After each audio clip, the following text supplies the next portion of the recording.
Around 1500 BC, waves of Indo-European speaking pastoral communities began moving into the northwestern regions of the Indian subcontinent. Many historians refer to these groups as the Indo-Aryans. They likely traveled from Central Asia, crossing the rugged passes of the Hindu Kush mountains. With them came horses, chariots, cattle, and a rich oral tradition of poetry and ritual.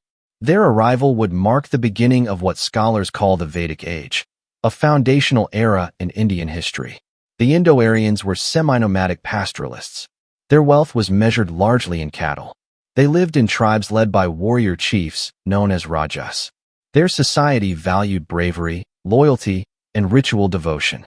Unlike earlier urban civilizations such as the Indus Valley cities, the early Vedic communities were rural and clan-based. Over time, they gradually settled in the fertile plains of northern India, especially along the Ganges River basin.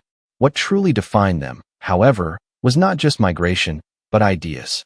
The Indo-Aryans composed sacred hymns that were preserved orally for centuries. These hymns were later compiled into collections known as the Vedas.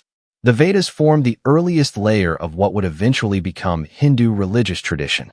They include Rigveda, hymns to various deities; Samaveda, chants and melodies; Yajurveda, ritual formulas; Atharvaveda, spells and philosophical reflections.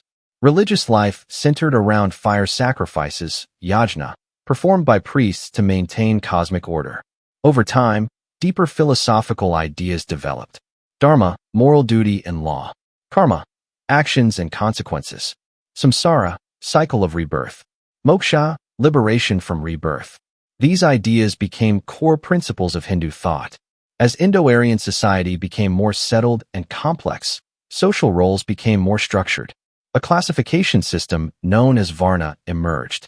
The four main groups were Brahmins, priests and scholars who preserved sacred knowledge and conducted ritual; Kshatriyas, rulers and warriors responsible for protection and governance; Vaishyas, merchants, traders, and agriculturalists who supported the economy; Shudras, laborers and service providers.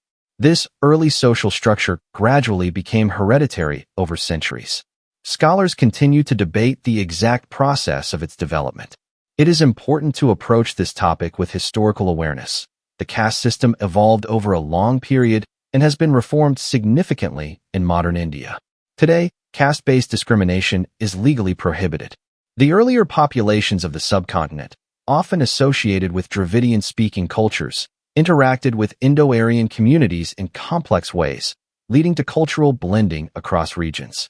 Between 1000 and 600 BC, Indo-Aryan communities expanded eastward into the Ganges plains. Iron tools allowed forests to be cleared for agriculture. Villages grew into towns. Political units became larger kingdoms known as Mahajanapadas. Power shifted gradually from tribal chiefs to more structured monarchies. This period saw not only political growth, but intellectual transformation. Around the 6th century BC, in a region near modern-day Nepal, a prince was born into a warrior family. His name was Siddhartha Gautama. He lived in comfort and privilege. Yet, after encountering sickness, aging, and death, he began questioning the nature of suffering and existence. Leaving behind palace life, he embarked on a spiritual journey. After years of meditation, he attained enlightenment beneath a tree and became known as the Buddha, the Enlightened One. The historical figure is widely known as Gautama Buddha.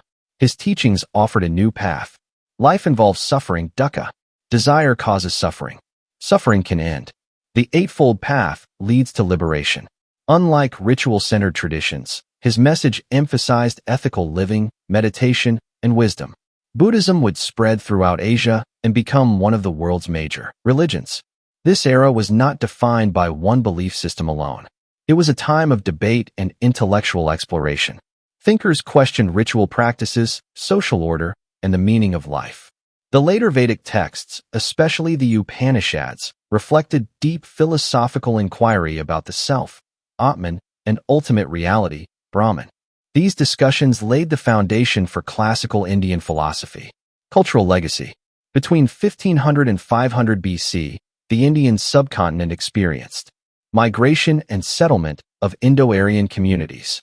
Development of Vedic literature. Formation of social structures. Agricultural expansion. Rise of kingdoms. Emergence of Buddhism and new spiritual ideas. This was not merely an era of migration. It was a period of cultural synthesis. The traditions that formed during this time continue to influence modern India and much of Asia. From the passes of the Hindu Kush to the fertile plains of the Ganges, early India became a land of warriors, priests, philosophers, and seekers of truth. It was an age that shaped religion, society, and ideas that still resonate thousands of years later.